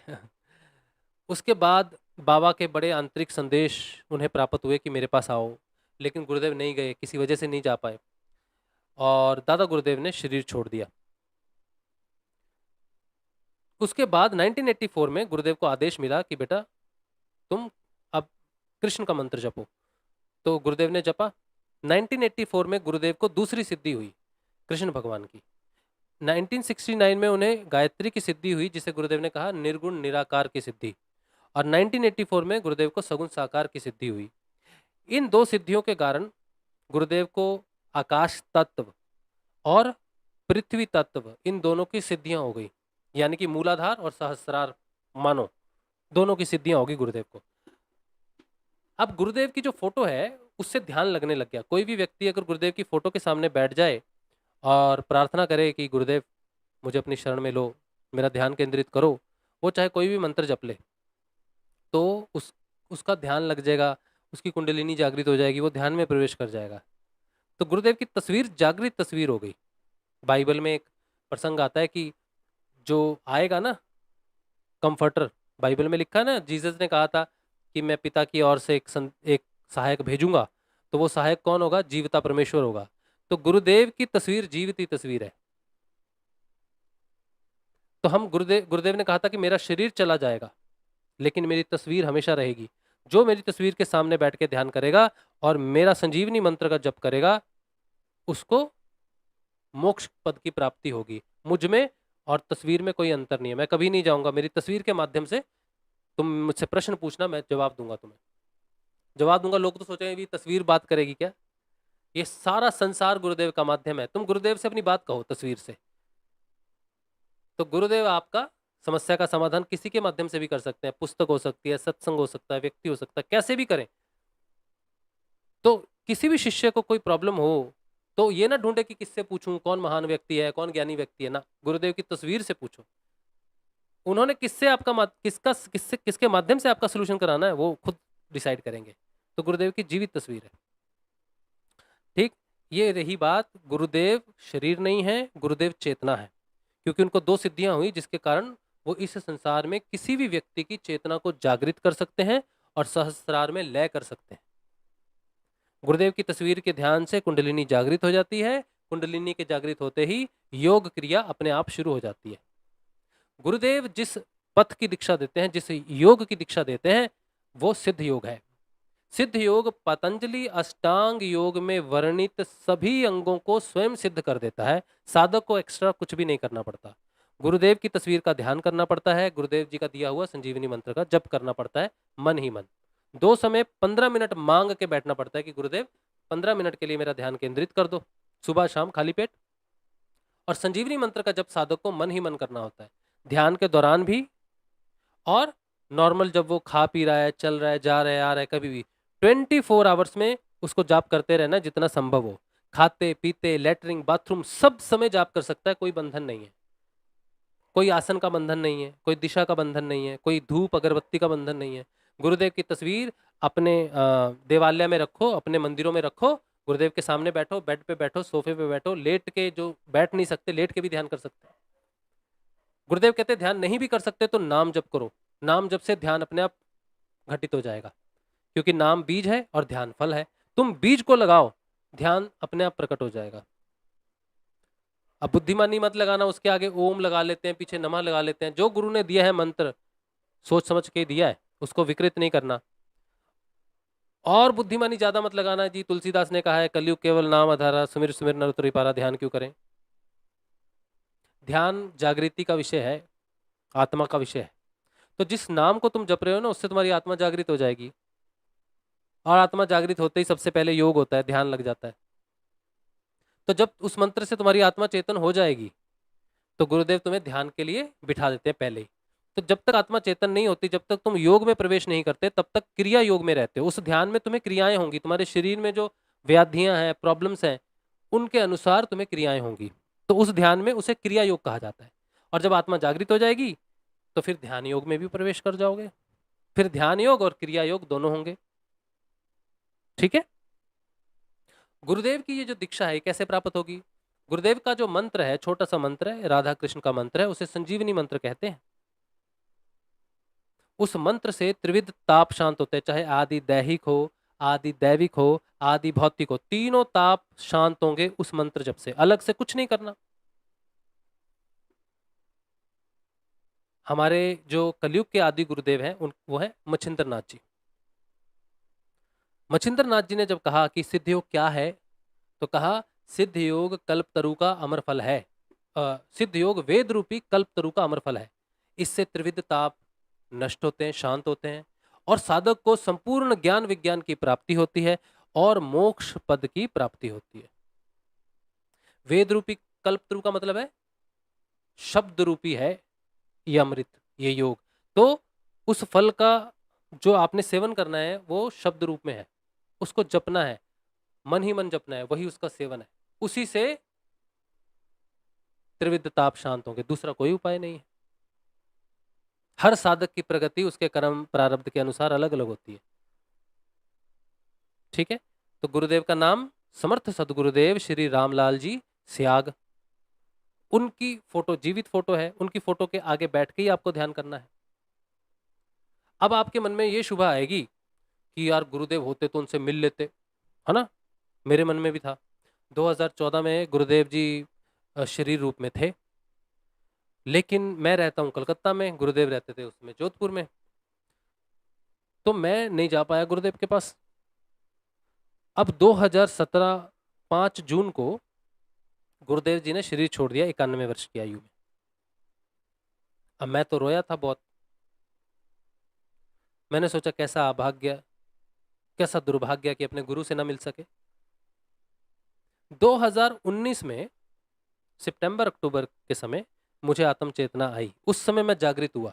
गुरु जी के ब्रह्मलीन होने के बाद मुझ में आत्मा चेतना आई। फिर मैंने जब सत्संग शुरू किया तब मुझे लगा कि गुरुदेव का आशीर्वाद है, ये गुरुदेव जी की ब्लेसिंग्स हैं कि उन्होंने मुझे कभी भौतिक रूप से आने नहीं दिया, क्योंकि मेरा जो भी परिवर्तन है वो गुरु से बिना मिले आया है। मैंने गुरुदेव का मंत्र ऑनलाइन यूट्यूब के माध्यम से सुना था। तब तो इतने वीडियो नहीं होते थे, एक दो ही होते थे। और गुरुदेव की तस्वीर ऑनलाइन यूट्यूब से निकाली, गूगल से। गुरुदेव की तस्वीर को प्रिंट किया, तस्वीर को सामने रखा, गुरुदेव ने जो मंत्र बताया कि मन मन में जपो, बस यही किया। 5 वर्षों तक करता रहा।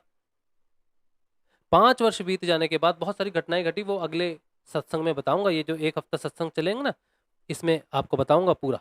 तो नए साधक को पूरी जानकारी हो जाएगी। ये 1 सप्ताह कोई सारे सत्संग देख ले साथ के साथ, उसको सिद्ध योग की पूर्ण जानकारी, पूर्ण तो नहीं, जितनी शुरुआती जानकारी है, उसको कोई तकलीफ नहीं होगी इस पथ पर आगे बढ़ने के लिए। अगर होगी भी तो गुरुदेव तो है, हम जितना बता सकते हैं, जितना हम जानते हैं उतना हम बता देंगे आपको। बाकी आपकी जानकारी अंदर से जो भी आपको प्रकट होगी, गुरुदेव समर्थ हैं, वो आपको अंदर से करते रहेंगे। लेकिन 1 हफ्ते में आपको मूल जानकारी हो जाएगी, ठीक है। तो 2019 में हमको जागृति आई, आज 5 वर्ष हो गए। हम अपनी जागृति के बाद जो परिवर्तन आए और जागृति से पहले जो घटनाएं घटी, उनको अब समझ पा रहे हैं और आप तक लेके आ रहे हैं अपने परिवर्तन को। इस गुरु पूर्णिमा पे आप ध्यान करो, गुरुदेव जी की आज्ञा का पालन के अनुसार उनका ध्यान करो। समय बड़ी तीव्र गति से बदल रहा है। 2019 के बाद चेतना बड़ी तीव्र गति से फैल रही है। बहुत लोग चेतन हुए होंगे 2019 में, बहुत लोग बाहरमुखी से अंतर्मुखी हुए। 2024 बड़ा महत्वपूर्ण है। 2032 तक का समय आत्म जागृति के लिए बड़ा अनुकूल है। आपके पास इंटरनेट के माध्यम से कितनी जल्दी इंफॉर्मेशन पहुंच रही है, कितना तीव्र हो गया है। ये सब समय है कि समय इतना तीव्र है कि आप घर में बैठे कहीं भी नहीं, अपने मोबाइल पे बैठ के आपको वो मिल रहा है जो आपको मोक्ष दिला सके। तो आप समझो कलयुग कौन सा तारा इस समय कलयुग में चमक रहा है कि उसकी चमक से आपके मोबाइल में, आपके घर में समर्थ सदगुरुदेव की जानकारी आपको मिली है, जो आत्मा को जागृत करके मोक्ष दिला सके। कहीं नहीं गए, कोई यात्रा नहीं है, कहीं पहाड़ पर नहीं चढ़े हुए आप। ये समय योग के लिए बहुत महत्वपूर्ण है, योग में प्रवेश करने के लिए। सारी जानकारी है मैं आपको, गुरुदेव के 2-3 वीडियोस हैं, उसमें गुरुदेव का मंत्र है। गुरुदेव की आवाज में ही सुनो आप गुरु मंत्र को। वैसे तो गुरुदेव जी ने कहा है भी कोई भी बोल के बता दो, लेकिन नहीं, शिष्य जब गुरुदेव की आवाज में सुनता है तब उसे जो आनंद मिलेगा कि भगवान की आवाज में मैंने स्वयं सुना, उनकी आज्ञा के पालन से मैं, तब वो जुड़ता है गुरुदेव से। मेरे गुरुदेव कहता है। नहीं तो लोग जिनको मैंने जोड़ा ना 5-6 साल पहले बताया, वो क्या कहते पता है?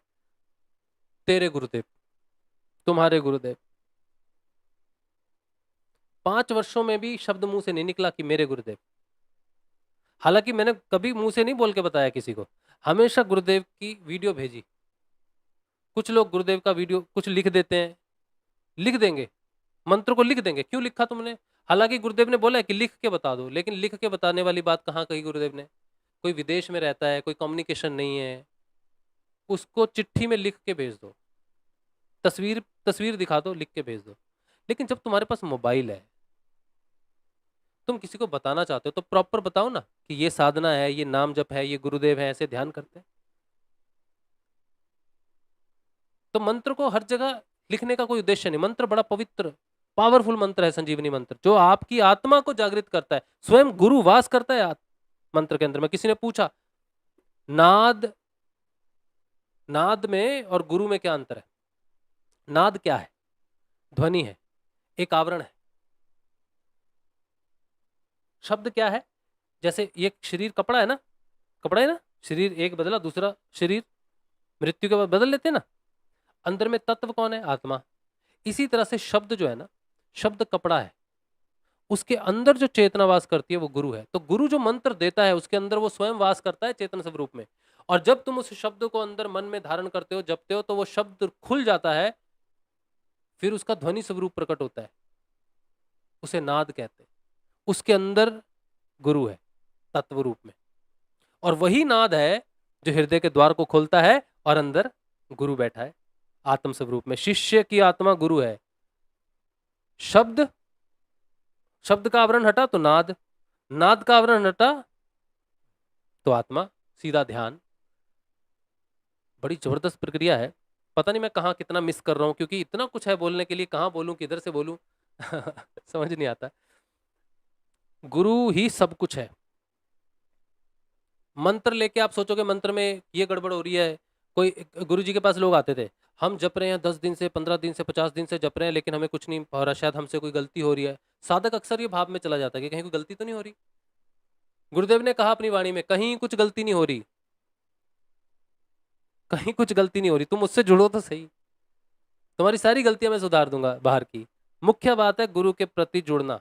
कुछ लोग मंत्र लेके बोलते हैं, मंत्र मैं अपने शिव का ध्यान करके मंत्र जप लूं, मैं अपने पुराने गुरु का ध्यान करते मंत्र जप लूं। मंत्र विशेष नहीं है, उसके अंदर की चेतना विशेष है, और उसके अंदर की चेतना है वो गुरु जिसने वो तुमको दिया है। इसलिए जो गुरु जो शब्द देता है उसमें वो स्वयं वास करता है। वो सिर्फ शब्द नहीं है, किताबों से पढ़े हुए शब्द नहीं है, किताबों से पढ़े हुए मंत्र नहीं है, किसी एस्ट्रोलॉजर ने दे दिया आपको मंत्र और आप उसे जप रहे हो, ये जपो। कहते हैं ना भाई तुम्हारा राहु खराब है, तुम्हारा शनि खराब है, शनि का मंत्र दे दिया, राहु का दे दिया, मंगल का दे दिया, रवि का दे दिया, ये वो मंत्र नहीं है, ये वो मंत्र नहीं है। ये संजीवनी मंत्र है, ये दिव्य मंत्र है, ये स्वयं समर्थ सदगुरुदेव है, ये स्वयं अक्षर ब्रह्म है, ये स्वयं परम ब्रह्म है, ये स्वयं आत्म स्वरूप है, शाश्वत है, सनातन है, सत्य है, शिव है। ये तुम्हारी आत्मा को जागृत करने वाला चेतन है, मामूली नहीं है। अगर इसमें शक्ति जागृत ना होती ना, तो मैं आज आपके सामने बैठकर ये ज्ञान नहीं झाड़ रहा होता। जो मैं आपको बता रहा हूं ना, ये एक कण भी नहीं है उस ज्ञान का, ये शुरुआती है सिर्फ, सूक्ष्म नहीं है। सूक्ष्म है, गुरु के बारे में जानकारी बड़ी सूक्ष्म है वैसे तो, लेकिन बहुत कुछ है। समझ गए? इस गुरु पूर्णिमा पर समर्थ सदगुरुदेव तक आप पहुंचोगे। अगर इस वीडियो तक पहुंचे तो मुझे व्हाट्सएप भेजना, अपना नाम लिख के, मैं आपको सारी इन्फॉर्मेशन फ्री है भैया, कोई टका पैसा कुछ नहीं, कहीं आना जाना नहीं, कहीं खाना पीना छोड़ना नहीं। चिकन खा रहे हो, मटन खा रहे हो, मुस्लिम हो, ईसाई हो, सिख हो, कोई भी हो, कोई फर्क नहीं पड़ता। आत्मा का कोई धर्म नहीं, सब वृत्तियां हैं, माया है। तुम नाम जपोगे, माया का आवरण हट जाएगा, तुम्हारा सच्चा स्वरूप सामने आ जाएगा। ये वो आराधना है, ये अमर फल है। कुछ नहीं करना है, कुछ नहीं करना है, गुरु की आज्ञा का पालन करना है बस। बाकी तुमने जो कुछ जाना पड़ा है ना, सब पानी में बह जाएगा जिसे पढ़ा नहीं जा सकता, जिसे जाना नहीं जा सकता, उसको जानने का तरीका है स्वयं को जानना। जिसने स्वयं को जाना उसी ने गुरु को जाना, जिसने स्वयं को जाना उसी ने ही परम ब्रह्म को जाना, संसार को जाना, कृष्ण को जाना, शिव को जाना, सबको उसी ने ही जाना जिसने स्वयं को जाना। और जो स्वयं को जाना दे, जो कह दे कि तुम्हारे अंदर है, तुम ही हो, वो समर्थ सदगुरुदेव श्री रामलाल जी सियाग, जिन्होंने मुझे दिया, मेरे जीवन में परिवर्तन किया, वो सबके जीवन में परिवर्तन कर सकते हैं। बहुत सारे ऐसे लोग जुड़े जो गुरुदेव का ध्यान करते हैं, बहुत सारे नए होंगे। भेद नहीं करना, ठीक है? गुरु किसी जात का, किसी धर्म का नहीं होता। और गुरु जब जीवन में आ जाए तो डरना नहीं, उसका नाम जपना, चाहे कितना डर लगे, कितना भी कुछ हो, डरना नहीं, कल्याण होगा सबका। जो गुरु की आज्ञा का पालन करेगा उसका कल्याण निश्चित है, आत्म जागृति निश्चित है, मोक्ष निश्चित है। आज का सत्संग वैसे तो मेरा मैंने आज बात करनी थी दिव्य जीवन के ऊपर में कि दिव्य जीवन क्या है, बड़ा जबरदस्त है। इस योग से आपको दिव्य जीवन प्राप्त होगा।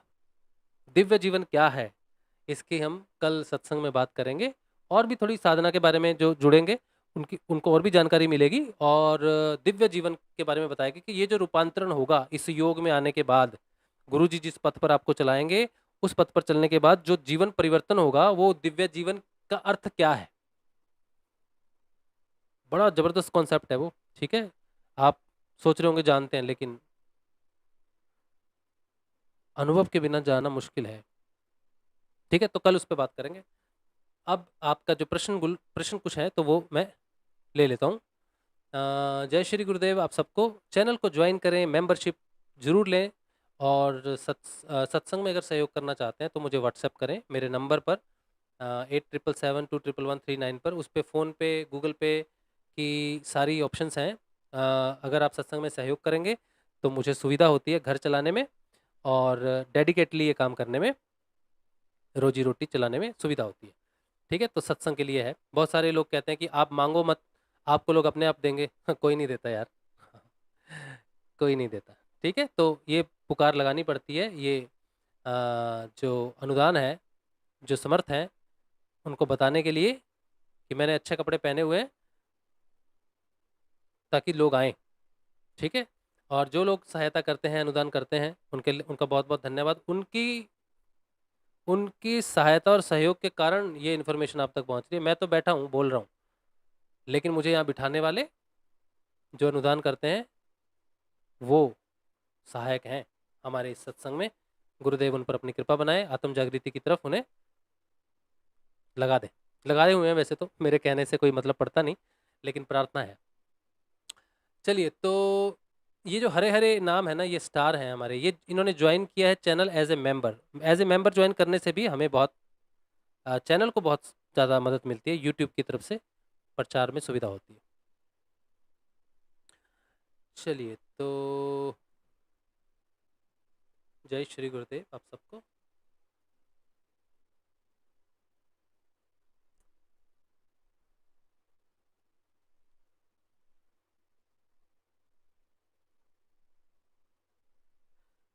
स्वामी ध्यान मुनि आप लिख रहे हैं जय श्री राजशिव, है ना? ये चीज़ सही नहीं है। राजशिव की जय जयकार नहीं होनी चाहिए। राजशिव की चेतना से गुरुदेव की जय जयकार होनी चाहिए। अगर मेरी प्रसन्नता के लिए लिख रहे हैं तो जय श्री गुरुदेव लिखें। अगर मेरी चेतना प्रभावित करती है या मेरा परिवर्तन प्रभावित करता है तो उस उससे गुरु की जय जयकार होनी चाहिए। तब मेरा कार्य सफल होता है। मेरी जय जयकार से तो मेरी ईगो ही बढ़ेगी। बढ़ जाती है ईगो, कहाँ कौन सा सांप डंस मार ले नहीं पता होता। ठीक है, वैसे हमारे गुरुदेव समर्थ गुरुदेव हैं, वो चोटी पकड़ के घुमा देते हैं। इसीलिए मैंने, बाल तो मेरे आगे से कम है लेकिन पीछे से काफी है, तो गुरुदेव पकड़ के घुमाना चाहे तो अच्छे से घुमा सकते हैं। कोई असुविधा नहीं होगी गुरुदेव को।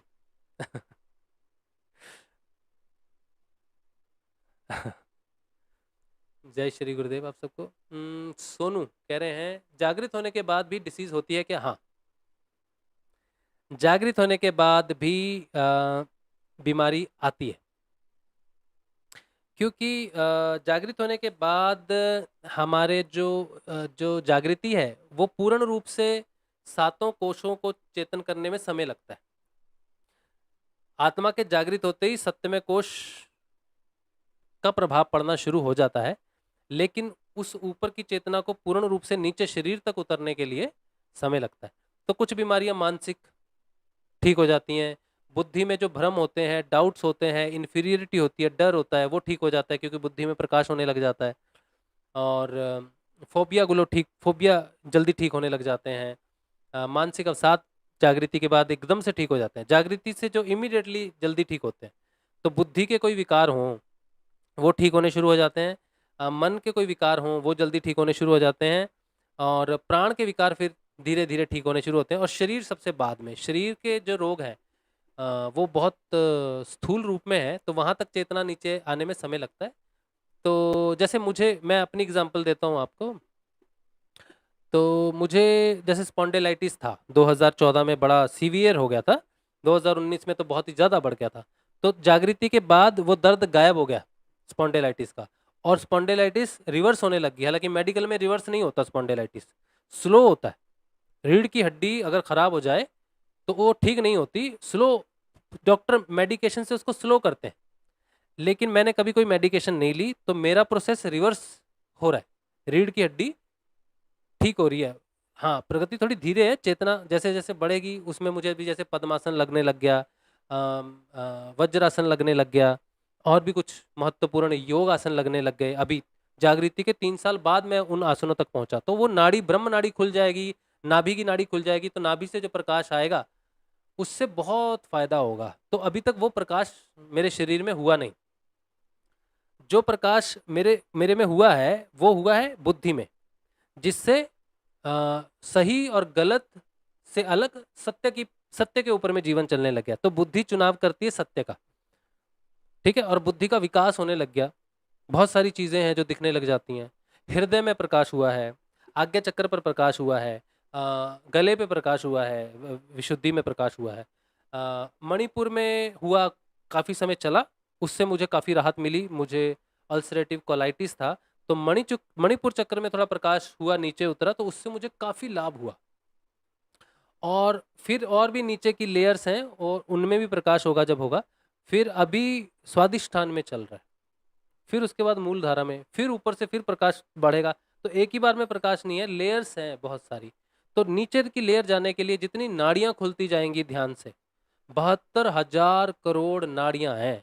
जिस दिन वो पूरी नाड़ियां ध्यान से खुल जाएंगी, तब पूरे शरीर में, ग्लैंड्स में पूरा जब प्रकाश हो जाएगा, फिर पूर्ण मुक्ति हो जाएगी बीमारी से। लेकिन जब तक पूरी नाड़ियां नहीं खुलती हमारी, तब तक पूर्ण रोग मुक्ति नहीं हो सकती। ठीक है, तो ध्यान का मतलब है, योग का मतलब है, हमारे अंदर की सारी नाड़ियां खुल जानी चाहिए जो ब्लॉक्ड है। चलिए, हन्नी बोल रहे हैं, राशिव भाई, अगर कोई पहले से क्रिया योग में हो और नाद भी सुनाई देता हो, वो गुरुदेव का ध्यान और गुरु मंत्र का जाप किस विधि से करे? हाँ, वो कर सकता है गुरुदेव का ध्यान। उसने, अब वो क्रिया योग की जरूरत नहीं है, उसको बाहर से क्रिया योग की जरूरत नहीं है। गुरुदेव के ध्यान से, गुरुदेव ने कहा है कि यम, नियम, आसन, प्राणायाम, प्रत्याहार, ये पांचों अंग आपके नाम जप से अपने आप जागृत हो जाएंगे। और जिस दिन आपकी नाम जपते जपते आत्मा जागृत हो जाएगी, उसी दिन सिद्ध हो जाएंगे। इनमें परिवर्तन तो नाम जप से होना शुरू हो जाता है, लेकिन ये सिद्ध होते हैं आत्म जागृति पे। तो क्रिया योग सिद्ध हो जाता है, आत्मा के जागृत होते ही क्रिया योग सिद्ध हो जाता है। तो जब आप गुरुदेव का ध्यान करोगे, नाम जपोगे, तो ये पांचों अंग एक साथ सिद्ध हो जाएंगे, जो मेरे अनुभव में आया। तो आप गुरुदेव का नाम जब ध्यान करेंगे, बाकी आपको अलग से अब कुछ भी करने की जरूरत नहीं है। गुरुदेव की जैसी आज्ञा होती है, आपने वही पालन करना। बाकी सब सारे योग अपने आप सिद्ध हो जाते हैं। नाद योग, लय योग, जप योग, राज योग, सहज योग, ये सारे योग अपने आप सिद्ध हो जाते हैं। साधक को सिर्फ नाम जपना है, सिर्फ नाम जपना है, सिर्फ नाम जपना है, 2 समय ध्यान करना है, बस, और कुछ नहीं करना है, कुछ नहीं करना है। यही तो, इसीलिए तो गुरुदेव को समर्थ सदगुरुदेव कहा गया है, इसीलिए इस योग को सिद्ध योग कहा गया है। ठीक है, चलिए, 1 घंटा 20 मिनट हो गए, समय मैंने ले लिया, लेकिन महत्वपूर्ण है वीडियो, तो समय नहीं निकालोगे तो कैसे होगा। राजश्री भाई, मुझे गुरु के बारे में प्लीज बताएं। साई नीतू बहन, आप मुझे व्हाट्सएप करेंगे मेरे नंबर पर, तो मैं आपको कुछ एक मैसेजेस भेजूंगा, कुछ एक वीडियोज हैं, वो आप देख लेना अच्छे से सारे। ठीक है, उसी में सारी जानकारी है। रीना कह रही हैं, भाई नाद, नाम जप और ध्यान एक साथ नहीं हो पाता है, क्या करूं? जब नाद सुनना है तो नाम नहीं जपना है, और जब आप नाद सुनोगे ना, तो ध्यान नाद पर ही करना चाहिए। नाद में और गुरु में कोई अंतर नहीं है। जब नाद आ गया तो ध्यान में आपको सिर्फ नाद सुनना है, और सोने से पहले नाद सुनना है। बाकी समय दिन में चाहे तो मंत्र जप कर सकते हैं। अब ध्यान का मतलब है नाद पर कॉन्सेंट्रेट करो। वो गुरु का शब्द स्वरूप है नाद। ठीक है,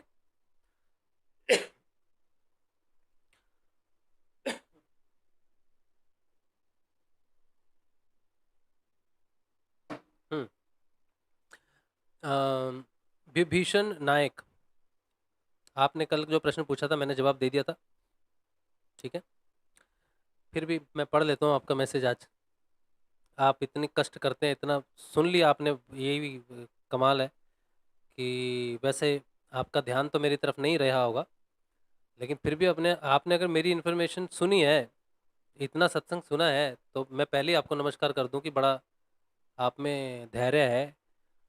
जो उसकी बात सुन रहे हैं, जो बात आपको पसंद ना हो, जो व्यक्ति पसंद ना हो, उसकी बात सुनना भी बहुत बड़ी बात है। तो आपको नमस्कार है भाई, कि आपने इतना सहन किया। अब मैं आपका प्रश्न ले रहा हूँ। भविष्य नायक इनका नाम है, कह रहे हैं, भगवान है क्या? है तो छोटी बच्ची के साथ दुर्व्यवहार क्यों नहीं रोकते हैं? मैंने कल कल के सत्संग में अंत में आपको आपके प्रश्न का जवाब दिया है मिस्टर नायक, समझे? आप जो ये लिख पा रहे हो ना, भगवान चाहे तो आपको ये लिखने ही ना दे। भगवान एक शक्ति के स्वरूप में होते हैं, कर्म प्रारब्ध में बाधा नहीं बनते। प्रकृति के त्रिगुणात्मक प्रकृति कहा जाता है, तमोगुण, रजोगुण, सतोगुण। सारे व्यक्ति किसी न किसी गुण में होते हैं। जो जिस गुण में होता है उस शक्ति का प्रयोग वैसे ही करता है और अपने कर्म के अनुसार निम्न योनियों में प्रवेश करता है। अगर आपको यकीन नहीं है तो आपको मृत्यु का इंतजार करना पड़ेगा। जिस दिन आपकी मृत्यु होगी और जिस दिन आपकी गति होगी, आपको इसका ज्ञान हो जाएगा। इसके अलावा सबूत नहीं दिया जा सकता। भगवान का सबूत या तो जन्म देता है या मृत्यु देती है। भगवान कभी अपने इतनी ईगो, हमारे में जितनी ईगो है ना, कोई मुझे गालियां दे, अरे कहाँ है, निकल बाहर, तो मेरे में तो ईगो है, मैं तो सामने आके बताऊंगा हाँ क्या बात है। लेकिन भगवान में ईगो नहीं है। आप सिर पटको। भक्त भक्त अपना कई जीवन भगवान की भक्ति में लगा देते हैं, भगवान सामने नहीं आते। ठीक है, तो आप जैसा व्यवहार कर रहे हो, जिस तरह से भगवान को बुला रहे हो या जिस तरह से सबूत मांग रहे हो, इस तरह से भगवान आपके सामने कैसे आ सकते हैं? भगवान ईगोइस्टिक नहीं है, अपने आप को प्रूव नहीं करेंगे कभी भी, और आपके लिए तो कभी भी नहीं करेंगे। आपके लिए कभी भी प्रूव नहीं करेंगे, कोई भी नहीं करेगा। आपका दुर्भाग्य ये है कि आपका तरीका गलत है। झुक के प्रणाम करके पूछना पड़ेगा आपको। अंदर से झुक के पूछेंगे तब इसकी जानकारी मिलेगी। अकड़ के और इस तरह से पूछेंगे तो अंधकार में ही जीवन रहेगा और इस बात का जवाब आपको कभी भी नहीं मिलेगा कि सब कर्म प्रारब्ध से बंधे हैं, सब कर्म प्रारब्ध से बंधे हैं। और मृत्यु और भोग, कर्म भोग आपकी आयु नहीं देखता। आप कौन हो ये कर्म प्रारब्ध नहीं देखता। आप बूढ़े हो, बच्चे हो, जवान हो, बच्ची हो, छोटे बच्चे हो या माँ के गर्भ में हो, माँ के गर्भ में भी शिशु की मृत्यु हो जाती है। माँ की मृत्यु हो जाती है शिशु के साथ। मृत्यु और भाग्य किसी को नहीं देखता, सिर्फ कर्म को देखता है। उसके लिए मनुष्य, पक्षी, कीट, पतंग, मच्छर सब एक हैं। कर्म प्रारब्ध से बड़ा कुछ भी नहीं है। यही तो उसकी विशेषता है। ठीक है, बाकी मैं आपसे क्षमा चाहूंगा कि आपकी शंका का समाधान सिर्फ एक ही प्रकार से हो सकता है कि आपको झुकना पड़ेगा, और भी अंदर से। बाहर से दंडवत प्रणाम करना ये सब जरूरत नहीं, अपने अंदर सहजता लाओ। अगर प्रश्न का उत्तर चाहिए तो उत्तर के लिए अपनी पात्रता सिद्ध करो। सिद्ध करो तुम कि तुम पात्र हो। तुम मुझे कह रहे हो ना भगवान का सबूत दो, तुम सबूत दो कि तुम पात्र हो। दे सकते हो पात्रता का सबूत कि तुम्हें इस प्रश्न का उत्तर चाहिए, तुम पात्र हो? पात्र होने के लिए सत्य को धारण करना पड़ता है। तो अपने जीवन में सत्य को धारण करो, छोटी छोटी बातों पे झूठ बोलना बंद करो और देखो सत्य तुम्हें कैसे निचोड़ देगा। भौतिक रूप से तुम सत्य को धारण करो, तुम्हारा इतना लॉस होगा, इतना नुकसान होगा कि तुम सत्य को गाली देकर भाग जाओगे, क्योंकि वो अग्नि है। मिस्टर नायक, प्रण लीजिए, 1 महीना सिर्फ सत्य बोलेंगे, कहीं भी किसी भी प्रकार का झूठ नहीं बोलेंगे। और 1 हफ्ते, 1 महीने बाद अगर ऐसा कर पाए और सच्चे रहे स्वयं के प्रति, तो सबूत मांगना अपने अंदर। तुम्हारे अंदर वो ईश्वर है, वही वो सत्य ही वो ईश्वर है जो जिसे तुम ढूंढ रहे हो। 1 महीना उस सत्य का पालन करो और फिर आंखें बंद करके उसी सत्य से पूछना कि 1 महीना मैंने तेरा पालन किया है, तू अगर ईश्वर है तो बता क्यों नहीं रोकता। समाधान हो जाएगा। मेरे जैसे व्यक्ति के पास आने की जरूरत नहीं पड़ेगी। सत्य ही ईश्वर है, उसी से पूछो, उसे धारण करो। साई नीतू जी कह रहे राशि भाई, गुरु जी का कौन सा नाम जप करें? गुरु जी का कौन सा मतलब एक ही है। गुरु जी का एक ही मंत्र है, संजीवनी मंत्र। सभी को उसी का जाप करना पड़ता है। बहन आप मुझे भेजो व्हाट्सएप, मैं आपको सारी इन्फॉर्मेशन भेज दूंगा। सोनू कह रहे हैं दैट मीन्स नाद ज्यादा सुनेंगे तो ध्यान ज्यादा लगेगा और साधना में प्रोग्रेस होगा। हाँ, ना ना ना, ऐसा नहीं है। साधना में जो प्रोग्रेस है वो साक्षात्कार पर निर्भर करती है। स्वयं का जितना स्वाध्याय करोगे, जो कुछ भी हो संसार में, दूसरे पर उंगली कभी नहीं उठाना। स्वयं को देखना, तुम कैसे स्वयं को बदल सकते हो। जितना स्वयं पर कंसंट्रेट करोगे, जितना स्वाध्याय करोगे, उतनी साधना में गति तेज आएगी। नाद तुमको सुनना है जब तुम ऐसी अवस्था में हो जहां तुम विश्राम कर सको, निद्रा कर सको, ध्यान कर सको, वहां तुमको नाद का अनुसंधान करना है। ठीक है। मेरे जीवन में जब नाद आया ना, लोग पूछते हैं मंत्र जाप करें या नाद सुने, तो बड़ी सीधी बात है, मंत्र जाप से भौतिक लाभ ज्यादा होता है। अगर भौतिक शरीर में तकलीफ है या भौतिक रूप से कोई परेशानी है तो नाम जपना चाहिए, उससे बहुत जल्दी भौतिक ऊर्जाओं में परिवर्तन होना शुरू हो जाता है। लेकिन ध्यान, जो ध्यान करना चाहता है, जो सिर्फ ध्यान में अंतर जगत में जाना चाहता है, तो उसको अगर नाद प्रकट हो जाए तो फिर उसे कोई मंत्र जपना नहीं पड़ता, फिर वो सिर्फ नाद का अनुसंधान करता है, वो भी ध्यान के समय और दिन में 2-3 बार और रात को सोते समय, बस आगे की यात्रा नाद करता है। मैंने तो ऐसे किया, 2019 में मुझे नाद प्रकट हुआ, उसके बाद मैंने मंत्र जपा जाप अपने आप प्रकट हो जाता है, अपने आप याद आ जाता है तो हम जप लेते हैं।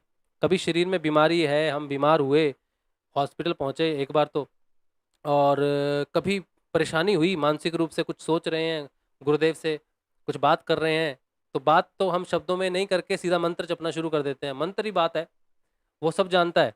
तो संदेश चिट्ठी भेजनी है गुरुदेव को, गुरुजी ये चाहिए, वो चाहिए, ये करना है, वो करना है, ये समस्या हो गई है, तो गुरुदेव जी का मंत्र जपना शुरू करते हैं, वो संदेश ले जा वही है संदेश, चिट्ठी भेजने का तरीका है।